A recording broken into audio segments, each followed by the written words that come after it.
جو موجودہ عیسائیت کی تاریخ کا مطالعہ کرنے سے پتہ چلتا ہے کہ اس کی بنیاد پولوس جو نبی نہ تھے کی تشریحات پر ہے، تو پھر موجودہ عیسائیت کو کہاں تک مذہب قرار دیا جا سکتا ہے؟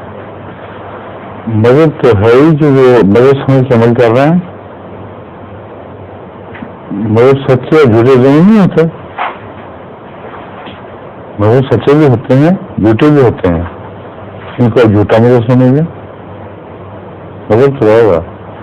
مذہب کا مطلب ہے ایک راستہ اور ایک طریق، اور اس کا نام دین بھی ہے.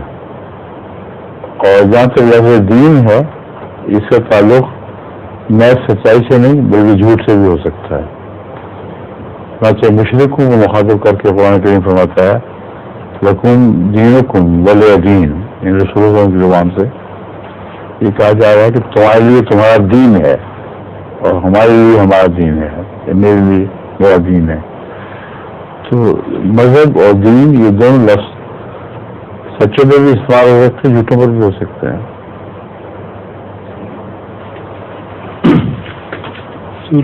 ظہور مہدی آخر